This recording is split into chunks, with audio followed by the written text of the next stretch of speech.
katika eneo la masharti kuhusu uteuzi wa wasimamizi wa uchaguzi. Nadhani AG ameligusia kidogo. Pamoja na mambo mengine, sharti la wakurugenzi wa halmashauri kwa wasimamizi wa uchaguzi automatic limeondolewa, na badala yake tume ndio itateua watumishi wa umma waandamizi kwa wasimamizi. Hili litaamuliwa na tume yenyewe. Kabla ya hapo tumekuwa tunasema tume itateua, lakini invariably waliokuwa wanateuliwa ni wakurugenzi, na hivi sasa ingekuwa wanajiandaa kusimamia uchaguzi.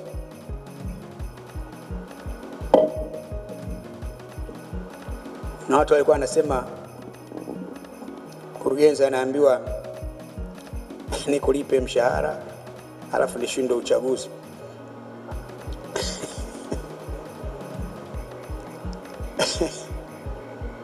Sasa mtendaji kata, sasa wewe unalipwa mshahara na serikali alafu serikali ishinde uchaguzi.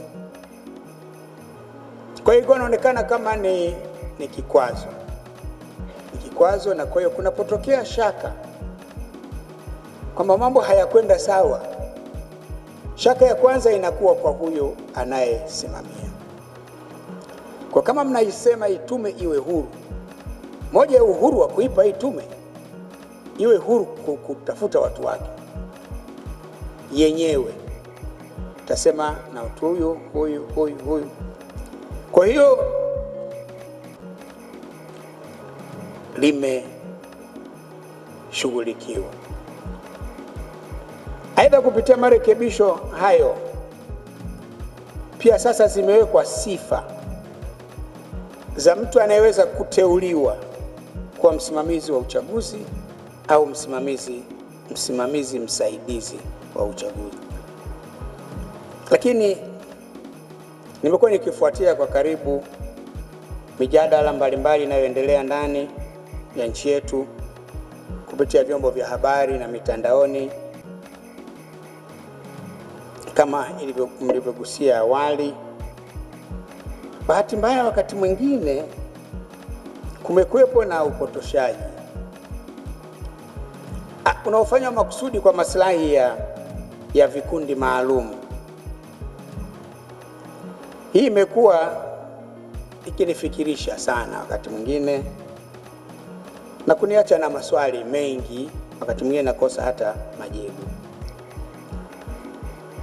Hivi ni kweli kwamba sheria zetu zinazohusu uchaguzi ni mbaya sana kiasi kwamba haziwezi kusimamia mchakato wa uchaguzi wa mwaka huu? Hivi ni kweli hakuna maboresho yoyote yaliyofanyika? Kwa mtu mwenye uelewa wa kutosha, maswali haya na mengine yanaleta maswali mengi kichwani, yanafikirisha sana.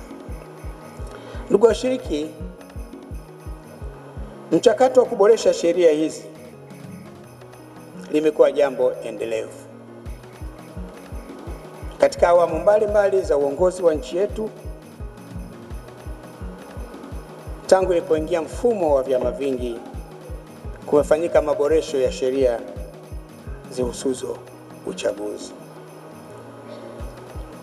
Yapo maboresho yalifanyika katika kipindi changu cha uongozi, na yapo ambayo yamefanyika kabla, na yapo ambayo yamefanyika baada ya mie kuondoka kwenye uongozi, na yapo ambayo yanafanyika katika awamu hii ya 6 inayoongozwa na rais wetu mpendwa Dr. Samia Suluhu Hassan.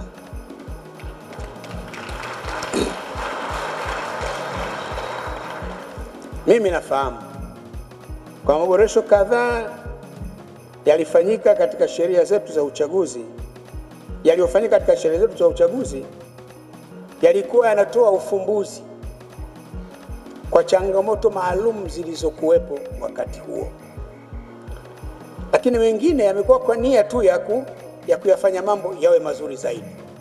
Hakuna changamoto, lakini watu wakikaa chini wanatafakari hali ilivyo, wanasema lakini tukifanya hivi mambo yatakuwa mazuri zaidi. Kwa hiyo ziko changamoto yake, marekebisho yanayotokana na kujibu certain challenges, certain problems in the conduct of elections. Lakini yako yale ambao wanakaa wanasema lakini hivi tukifanya hivi mambo yatakuwaje? Kwa hiyo yako hivyo. Kwa mfano sheria ya uchaguzi wa rais, wa bunge na madiwani ya mwaka 2024 imefanywa marekebisho